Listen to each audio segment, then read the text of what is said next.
guys, I'm Bethany. And I'm coughing. And this is Looking for the Middle.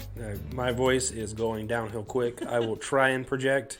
No promises. Dalton has been sick, guys, and so we are trying to get this one recorded so we make sure we have a little bit of a buffer in case he gets sicker or something and we can't record. So this will maybe a little bit shorter. I am on the struggle bus, but I am here for you. Dalton's vocal cords. Not you, Bethany. I'm here for the people.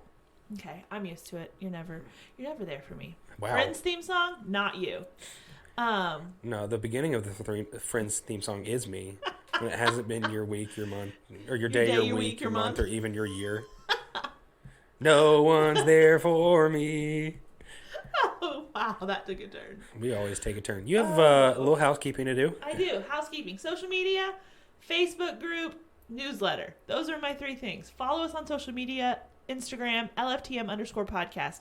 Ladies, if you would like to join our Facebook community where you guys can interact with each other, bounce ideas off of each other, dating scenarios, dating questions, all the things, LFTM community on Facebook is the place to be. And last but not least, if you would like to be on our mailing list, go to our website, lookingforthemiddle.com. There is a button at the top that says sign up for the newsletter. Click it. Do it there. Put your email address in. Do that. Okay. Great. Now it's my turn for a question of the day. Go. Are we just going to go back and forth like this the entire episode? Yes. No. Yes. No. Okay. So, with you being sick, this might be one that's recently pertinent. So, if you are ever just like, okay, I just need space, I need time, no one around, I need time to myself. Where's your go-to place? Like if you're just need to chill, collect your thoughts, whatever. Where's your place that you like to just be alone? The water. Yeah. I make a beeline for the water. So if it's a lake, a pond, a stream, anywhere where I can hide from humanity. Yep. And go fishing or just wander around in the woods near water. That's my go-to. Yep. If I could live on the water, I would. Yeah. But I'm poor and I can't. So that ain't happening. Rich. To live on the water, you do? Well, on the water. Okay, fine. That's why I said I want to live on the water. But I can't afford it. Well, okay. Because I'm poor. You can look out and see the lake from my place, but I'm not on the water. Yeah, and I'm certainly not rich. Okay. That's a good one. Mine is my car. Because I'll just get in the car and drive. No, I just that clears my head. Get in the car and just go somewhere. No, because then I'm sitting in traffic or I'm around other people. Trafficy places. There's other people on the road and I don't like any of you. Rough time. It's been a while ago now, but I literally got in my car and took off in the direction away from traffic, and I hit the South Carolina border and was like, oh, good grief, probably should turn around and go home. Yeah. Wowzers. Yeah. I can't say I've done that. That's the only time I've ever done that. But yeah, if I need to clear my head, I just get in the car, go for a drive. Clears my head. No, I like to go around and drive from time to time. No, I won't deny that one. I can't do it as much here. Yeah. Because, I'll have to go way north to be able to pull it off I'm here. enough north that I can just go a little more than you are. I'm already close enough. I'm going to be in traffic no matter where I go. Yeah. Because I always forget about it. So there's no avoiding traffic no matter what I do. Yeah. That used to be my thing when I lived in Kentucky. But I just let me go for a walk. I mean, last night I had been, again, because I'm sick, I had just been laying around all day long trying to just rest and say I'm going to recuperate this weekend, which I didn't do a lot, even though I did walk 18 holes of golf the other day. And oh, wow. I think I pushed my body a little bit further than I should have at that point. But it's whatever. I wanted to rest. And I got so tired of laying there. I got up, popped my headphone in, and just went for a walk around my neighborhood. Yeah. It was therapy for me. And there's this one spot. We have, near our neighborhood, there's this power line, and there's an old walking trail through there. Okay. It's not really much of a walking trail anymore, but it's in the middle of the woods. Oh, that's cool. So I'm in the middle of Lawrenceville, Georgia, where there's not, and there's woods, but not great woods. Not that you go out and walk in, yeah. And I can just sneak out the backside of my neighborhood and be in the woods instantly. And that is just therapy for me. That's good, yeah. Nature and me go hand in hand. That's why I golf and fish and hunt and do all that stuff. I just want to be outside. Yeah. So typically around water, but if it's outside, I'm happy. I like to look at the outside. I'd like to look at the outside. Yeah, we know the differences. The blinds in your office are closed and mine are constantly open. Because I like to stare. Because we have trees on the back side of our property and I like to look at them and sometimes disappear into them. Yes, he does. and Well, accidentally get way too close to wildlife. talk about that another day because yes, you do. Okay, but what we are talking about today is the art of the setup. This is an interesting conversation. This is because my thoughts on this have evolved as I've gotten older. And I have now been on both sides of being set up and also being the setup-er. Why don't you just say the person doing the setup? Well, it would have made sense if I had started there. But Yeah. I didn't. So, here we are. So, With tell the us... setup-er. Uh-huh. Anyway, enough about me. What are your thoughts on being set up? It is changing. Yeah. It is changing. It used to be a hard and fast no. Uh-huh. Which the reasons for the hard and fast no have also changed, but it Yeah. was the same thing. So when I was younger, it was a hard and fast no because I wanted to be able to find someone, and it was kind of a pride thing of I found someone, someone else didn't find someone for me. Okay. I don't know. That just always bothered me when I was Yeah. younger. I mean, I'm still younger, but when I was younger than I currently am, it bothered me. Uh-huh. Because I just wanted to be able to go and find my person, and nobody Yeah. else knows me like I do. So, of course, I'm going to find them because the story just sounds better. Most of it was just arrogance, if I'm being Yeah. perfectly honest. As I got a little bit older, I started saying no to the setup Okay. more because I'm around ministry Yeah. and in ministry. So for me, it was difficult as somebody in leadership in a church. I was an elder for a time, a staff member at a church, whatever it is.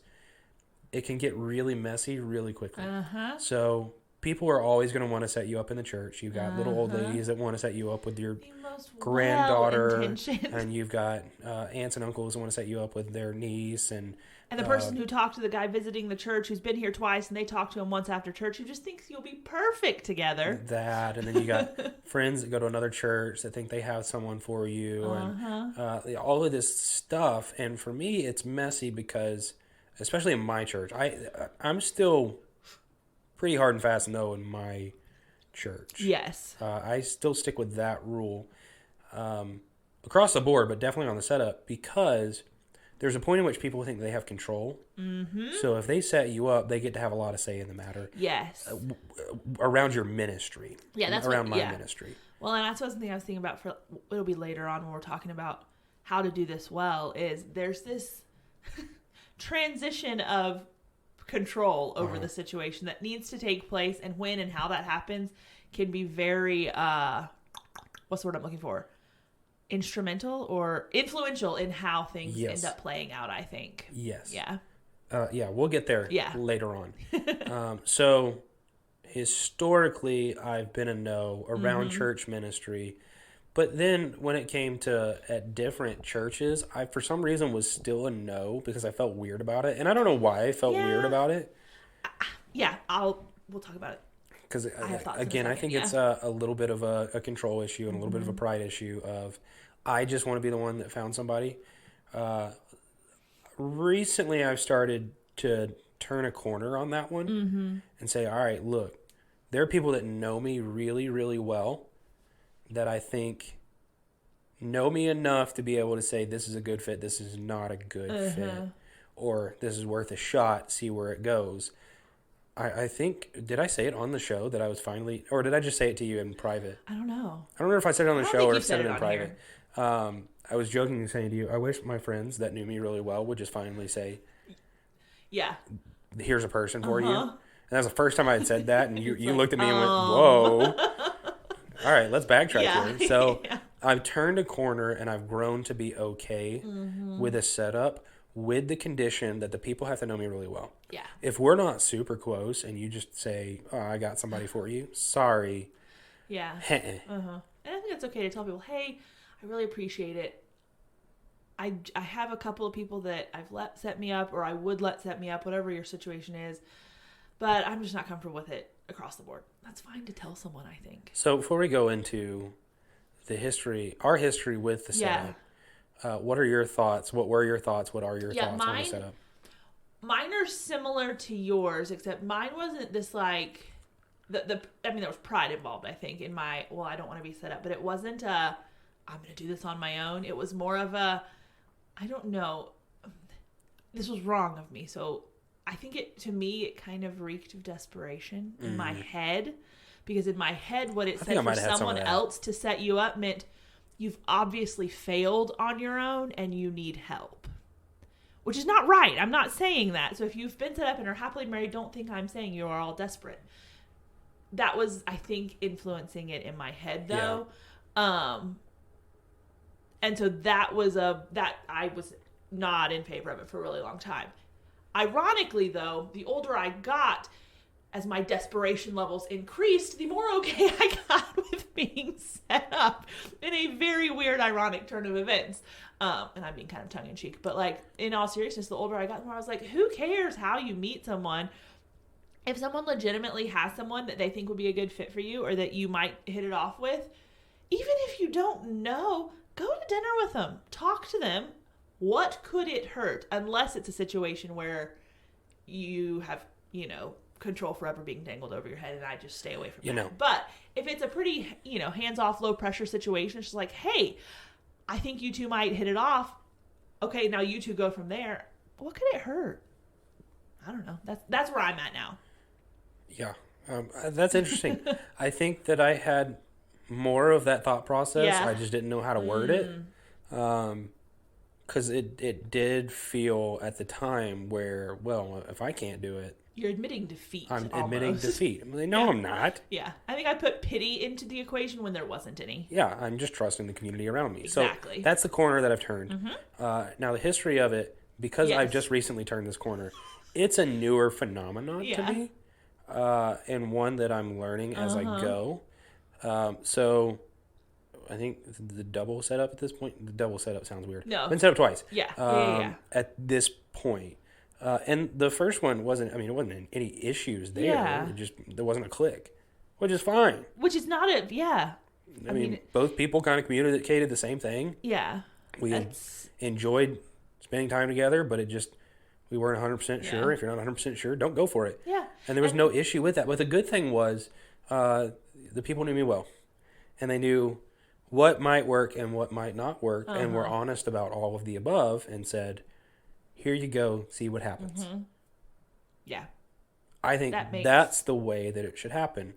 Well, we'll get into that more later. So that was the first one. The next one, have to be careful how I mention this one. So I had a lot of friends or mutual acquaintances that I knew through friends that said, we really think this is going to work. Here are all of the reasons. And they were wonderful reasons. It was what transpired next that was a little overwhelming for me, where a lot of people had say and there were moving pieces behind the scenes that I was disconnected from, that it was just a lot, and a lot of pressure was put on a situation that hadn't even started yet.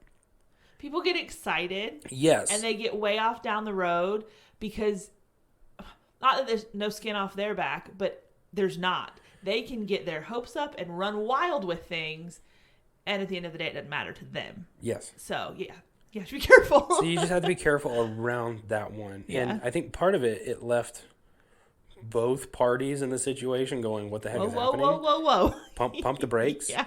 And then after a little bit, then we started talking, and it's working fine for right now. That's more that I've shared about my personal life ever. So there you go. There's a freebie. Won't even charge for that. That wasn't even behind a Patreon wall. Look at that. So yeah, I have seen kind of the majority of the good in this situation with a little bit, not necessarily bad, just intense. Yeah. So that's kind of my history with it. I don't know what yours is, honestly. Mine is so new that you're experiencing it with me. Yeah. I have been set up once where I actually talked to the guy long enough, went on a date, and kind of like what you were saying earlier, super nice guy. It just wasn't like that, It never went to a place where we were like, it was more of a friendly connection. I think in that instance, the person knew me, but not super well. And I think there was a little bit of, here's a guy who's really nice, who's a solid Christian, and here's one thing they have in common. And here's the girl that has the one thing in common, which is fine. I don't mean that to sound negatively, but like, she's a nice girl. She's single. She's a Christian. Let's get them together. Now, they approach it from the standpoint of, here, we're going to make this introduction. You two see what's there. It wasn't we think y'all be perfect for each other and way off down the road. It was just hey, why don't you guys talk and see? And I was like, sure. We talked for a couple weeks, went on a date, and both just kind of said, hey, that was fun, but I don't want to again. No harm, no foul, move on. No big deal. That's the only time I've ever actually like let somebody really set me up. For some reason, I thought it happened once or twice more. No, not in it actually went anywhere kind of thing. Okay.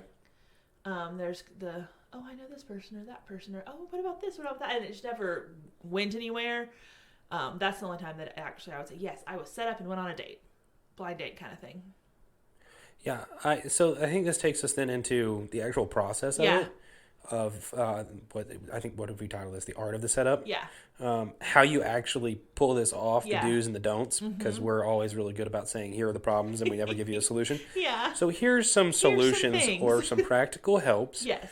around setting up. Because I'll say, from experience, my limited pool of experience, what has worked well is giving me a really good rundown about why you think it'll work. Yeah. Not just you're a Christian, they're a Christian, we want you to meet. Yeah. We like them, we like you, so we just want to put you together. Good. Yeah.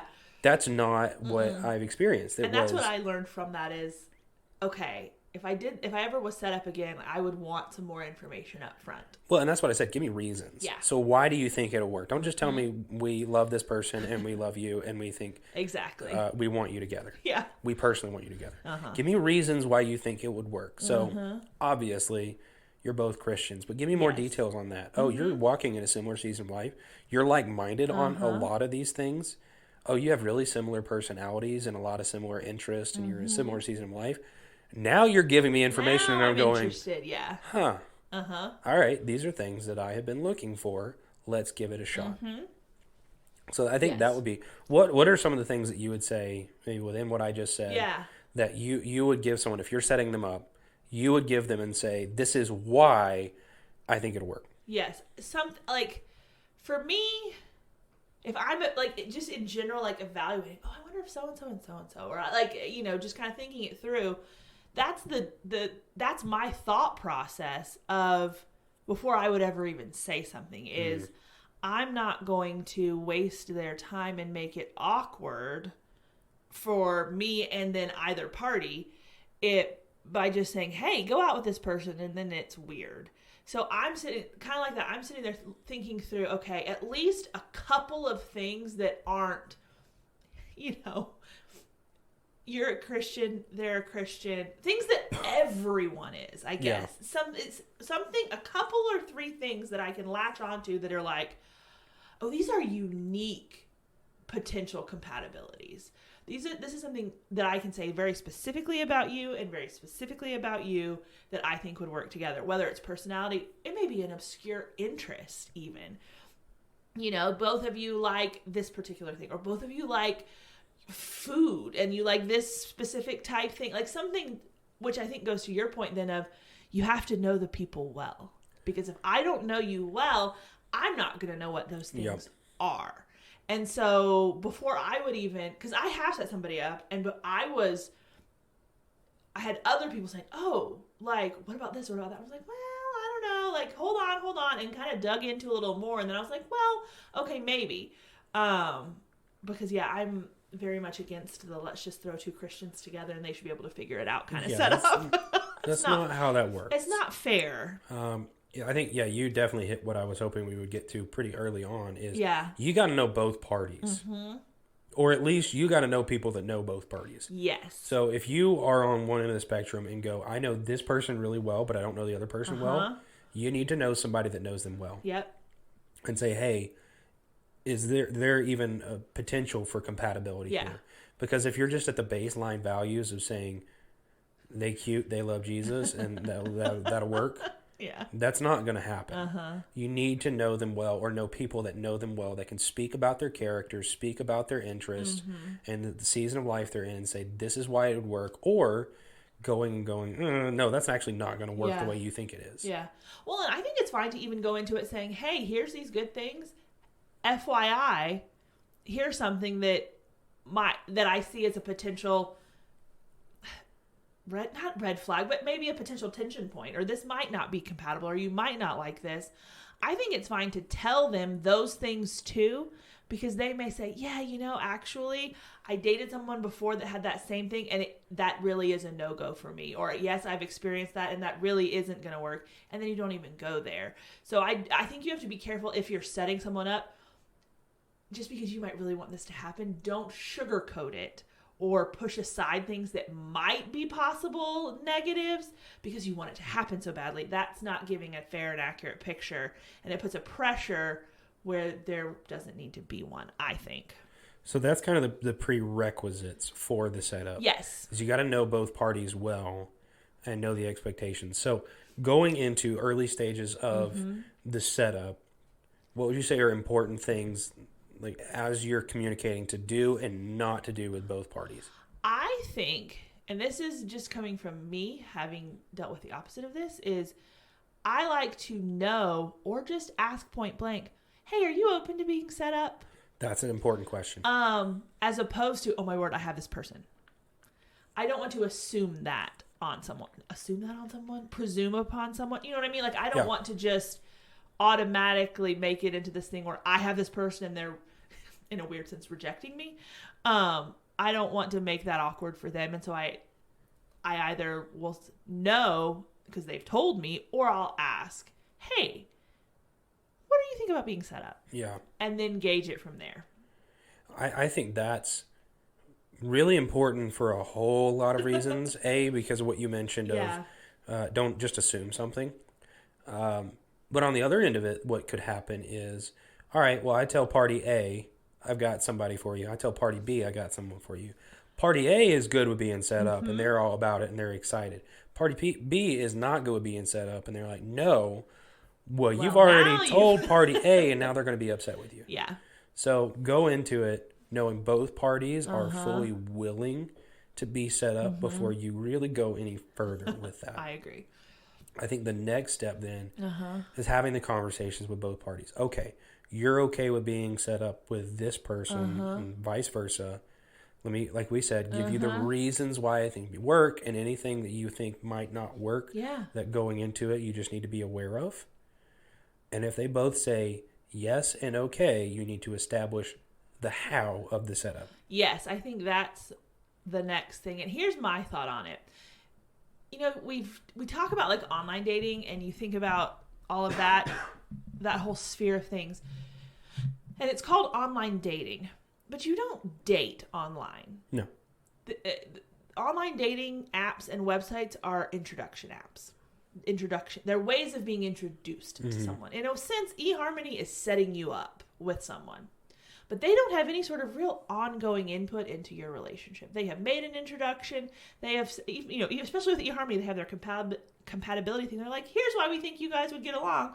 And then they say, have at it. Yeah. I think setting someone up should be the same general idea. You are a means of introduction for two people. You have unless they ask for it in certain situations, they have questions, they want feedback, fine. Other than that, you have no real ongoing oversight or input into their relationship outside of, hey, how's it, like general friendly, I know you, I'm your friend, how are things going? Yeah. Is how I approach it.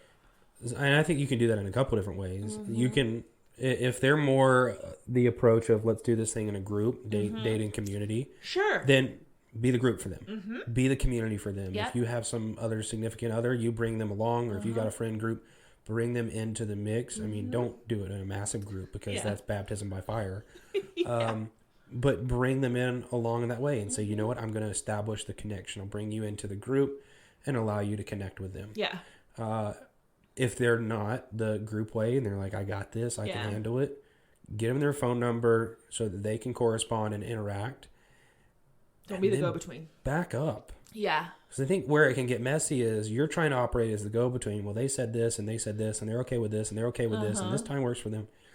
Before you know it, you're way too entrenched in their relationship or future relationship, and you're putting so much pressure on yourself rather than saying, "All right, I love you both. Here's the connection point. Adults. You got this." Yeah. And entrust them to that. So I would say would kind of be the next step. So you've made the connection. You have set them up in a sense of you've given them every avenue to meet and engage with one another. What should you or should you not do as the person doing the setup? After they've started talking to each other? Yes. I think you kind of just tell both of them, hey, I'm here if you need me, but I'm staying out of it.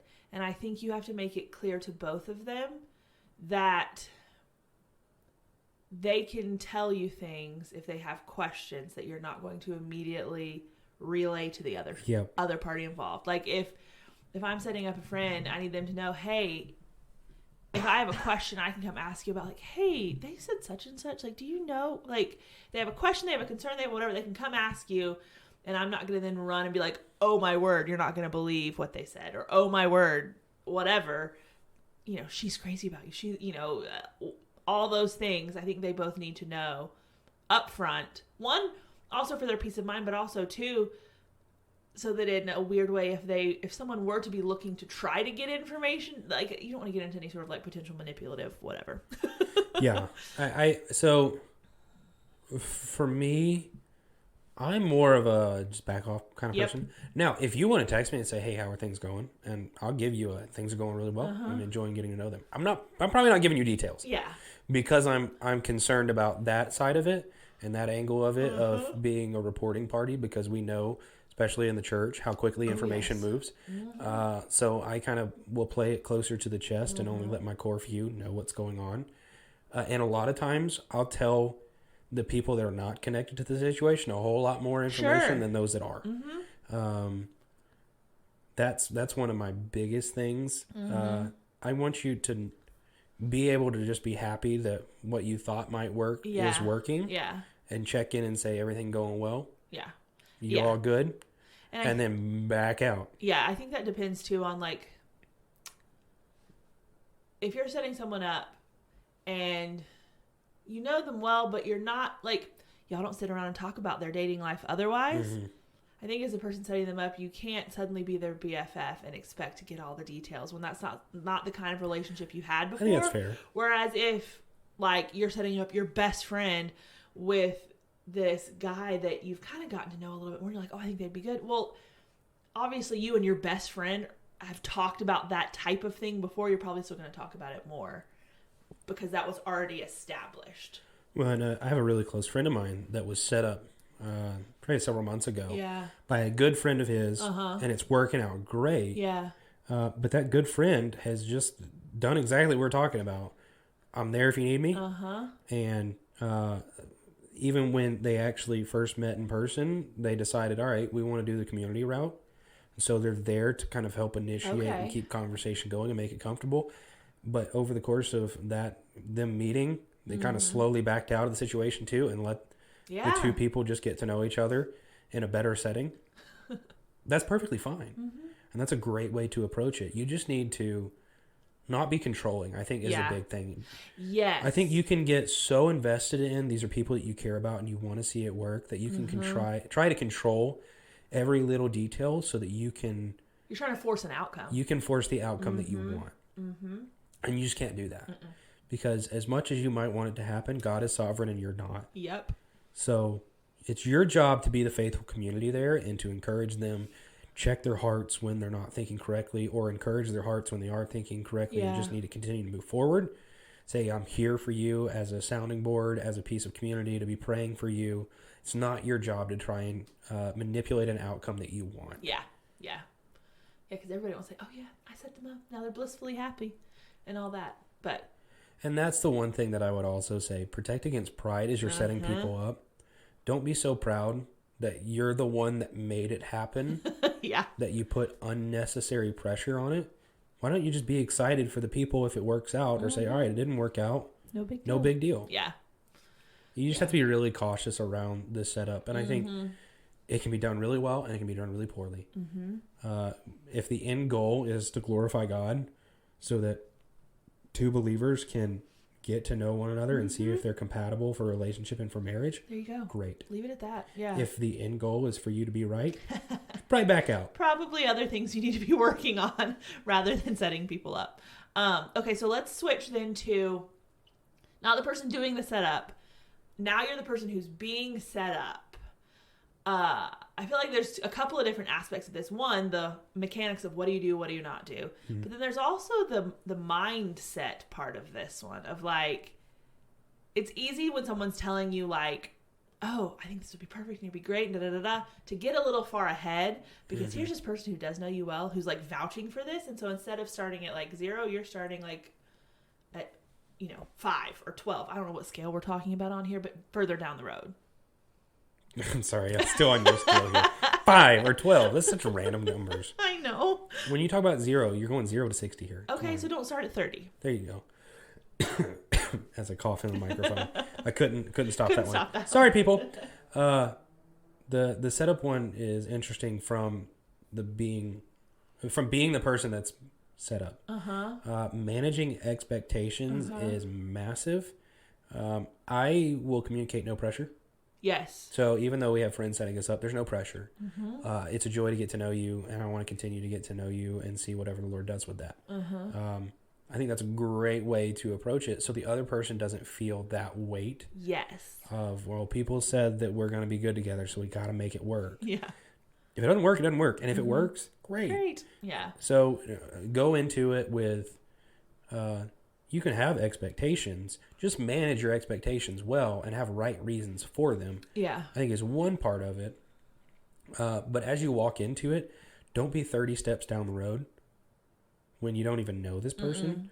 So, I know some people that could be set up and have one conversation and already have their house with a picket fence planned out, and this is where we're going to move, and driving around in neighborhoods going, we can move there and we can move there. And I'm like, you just met the person. Calm down. You need to take chill pill. Yeah, don't do that. So take it in stride. Yeah. I think you kind of touched on it saying you communicate no pressure to them. I think just the early communication in general is super important because really, it's not that anyone's being deceptive or whatever, but you don't really know what the other person's been told. A lot gets lost in translation in this, to where like, okay, they've told you this, they told them that. Now you have this person's phone number and you're communicating and you don't really know what they know. I think it can be a great icebreaker to acknowledge that, oh wow, okay, so what did Susie Q tell you? Like tell me about yourself. What do you think, like, what did she tell you about me? That kind of thing. While you're communicating, hey, it's no pressure, no big deal, whatever.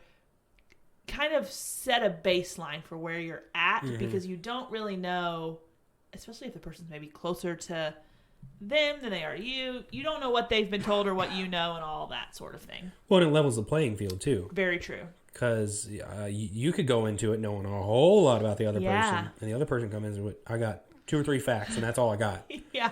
Level the playing field. So I know this, and this about you. Oh, okay. Well, let me tell you the same thing about me. Right. So we're on a level playing field. We're starting out. We're playing fair here. Yeah, because just like we were talking about when you're the person setting up, like you want to get out of it as soon as possible. I think when you're the two people who are being set up, you want to get them out of it as soon as possible from the standpoint of establish a level playing field, establish a foundation of the two of you getting to know each other, not the two of you being set up. Like you want to establish that baseline and move forward because that introduction has happened, get that out of it and just move forward. Let me go back for a second. I just thought of this. For the person that's doing the setup, the reason why you want to kind of just back out and allow whatever happens to happen is so that you can enjoy the friendship and the relationship too. Yeah. Because if you're doing the setup and then you're involved in every little thing and making sure it works out perfectly, you're not enjoying a friendship with this new relationship and new couple. You're sitting there trying to make everything work, and there's so much pressure that you're placing on you instead of just being a friend that's there for them. Yeah. So I think that's a big encouragement as well of if things progress and come out of it, okay, you gained a new couple that you can go hang out with and spend time with, and that's enjoyable, and you don't have to feel any pressure outside of that. Yeah. Yeah. Don't let the potential of a relationship usurp the people in. Yes. Like, don't let that become more important to you than the people involved if you're the person setting up. But yeah, I think if you're being set up, communicating that and getting to a place where it's just the two of you getting to know each other as quickly as possible is really important. Yes, and I think that will mitigate a lot of confusion and chaos that's unnecessary. And we always say dating community. Sure. But that doesn't mean that you're dating a community. That's such a good way of putting that. Big difference there. That is such a good way of putting that. You are with other people. Other people are in your lives and involved in your life, but you are not dating all of them. Yes. Because when everyone has a hand and a say in it, it feels like you're dating a large community of people. But I don't like all of those people in that way. Yeah. I just want to get to know you. Yep. Have people involved. Just don't you and me, go on a date with all of them at the same time. Yeah. Well, and just like, it's funny, a lot of these are kind of turning out to be flip sides of the same thing, in that like the person doing the setting up and the person being set up, you kind of have to do the same things to make sure everyone's on the same page. But just like we were talking about, when you're setting someone up, make sure they know you're not playing go-between and running information back and forth. I think it's probably good once you've established like, hey, we've talked, we are kind of interested, let's see where this goes a little bit. Kind of establish with them, hey, just so you know, like, I'm not taking everything you tell me and running it back up the chain. Just, like, I guess making that clear that, hey, so-and-so has been removed from this equation for the most part, and it's just you and me. I think you got to kind of at some point make that clear too. I think especially, so you've done all of the setting up, the setter or upper, as you would say. If you're closer with one person than you are the other person, once it's set up and things have been established, go back to being that person's friend. Yep. It's not that you're not there for the other person. You just don't know them as well. And like you said way earlier on, it's not like you're going to completely change and now be fully invested in their lives all of a sudden because you have a vested interest. Go back to being that person's friend. Other person needs you, great. Yeah. But they've probably also got their community. Exactly. Just go back to where it was before it started. Yeah. Be thankful that it is working out, or be okay that it didn't work out. Move forward. Yep. I think would be my big piece on what you just said. Yeah. I think so. And then I think, I don't know, from there, honestly, if you're enjoying the conversation, just forget that it's a setup. Yeah. Who cares at that point? Whether it's you met online, you met through a friend, this person randomly walked into your church and you asked them to lunch, like, who cares how it was? Here's a person you're getting to know. Put the blinders on, in a sense, and just get to know that person from there. Here's the thing. In a relationship, you can only be set up one time. Yeah. So there's the initial setup, and it's not like they're setting up every other thing going forward. You're set up one time. Better not be. Yeah. And then once it's off and running, it's off and running. There's no more additional setups that are happening. Yeah. It was the one time. Yeah. And you move forward. So I think you have to get in that mode of thinking because that's the reality. And if you constantly sit there and well, we were just set up. Yeah. What benefit is there in that? Yeah. You're not helping yourself. None. Yeah. You're actually making it sound like it's a lesser thing. Yeah. So what it was set up. Here's a really cool person. Great. Go with it. Yeah. You just met somebody you enjoy spending time with that honors the Lord, and you're like, I think there might be something here. Yeah. Go with it. Run Good. with it. Yeah, exactly. Yeah. You got there. Isn't that where we're all trying to get in the first place? Yeah. Yeah. So then, okay, so we've talked about like the logistics of it. Do you have any like overarching thoughts on like, okay, if you're the person being set up, your mindset, it's probably going to be from the mindset from someone telling you, hey, I have this person I want to set you up with, to first conversation with the person you're being set up with. Like just managing your mindset in that. What are your thoughts? Again, no pressure. Yep. And I tell myself that don't put unnecessary pressure on this, that you have to make it work because other people said it's going to work. Yeah. And don't overthink it, which are two things that I'm really good at doing. I'm good at putting pressure on things by overthinking it. Don't overthink it. At the end of the day, you're meeting a brother and sister in Christ and you're getting to know them. And if nothing comes of it, cool. You just met another brother and sister in Christ, and that's one additional believer that you know. I mean, what's the harm in that? I think that's actually a good thing. And if it does work, that's wonderful. You just gained a relationship. So either way, what benefit are you adding of putting unnecessary pressure on it, of overthinking it? I think that would be an encouragement to me and to other people is don't do that. It's not helpful. It's not beneficial. Just go into it knowing, all right, have the joy of getting to know someone and see what happens after that. Yeah, I think that would be my overarching advice too, is just, chill. To sum up what you said, I think one thing that I would, what was I going to say? I don't know what you were going to say. Let's just sit here and filibuster until you figure until out. I can think of it. Oh, man. Don't put pressure on. Oh, I remember. Please keep all of that in the episode. Okay, I will. I remember, though. I was going to say is one thing that I tell myself is go into it knowing, because we're talking about from knowing you're being set up until that first conversation. After that, all bets are off. But in that moment, go into it realizing there's probably going to be some awkwardness just because of the situation. There's probably going to be an awkward moment or two. There's probably going to be a moment of, I don't know what to say, and this is kind of odd and whatever. That doesn't mean it's not going to work. That doesn't mean something bad. It's just kind of awkward sometimes. So be okay with the awkward a little bit. If it's constant, okay, maybe not. But be okay with a little bit of that. Or at least initial awkwardness. Yeah. That's what I mean. Like, just embrace it, be okay with it, and move forward. I mean, I think there's, in most situations, some sort of initial awkwardness. So that's why I say don't treat this any differently. Fair enough. Yeah, good point. So yeah, I think that would be mine. Do you have any other thoughts? No, I'm pretty thoughtless. You're all thought out? I'm all thunked out. Okay, well, we will wrap it up there, guys. This has been fun. I don't think we have ever in the history of Looking for the Middle yet. We have not done a full episode or anything on like being set up. So this is a new topic for us. Which hopefully will get you to forgive us for reposting something. Yeah, seriously, a couple weeks ago. Oh, man. Okay, guys, we will be back with a new episode next week. But until then, I'm Bethany. And I want to be done coughing. And this is Looking for the Middle.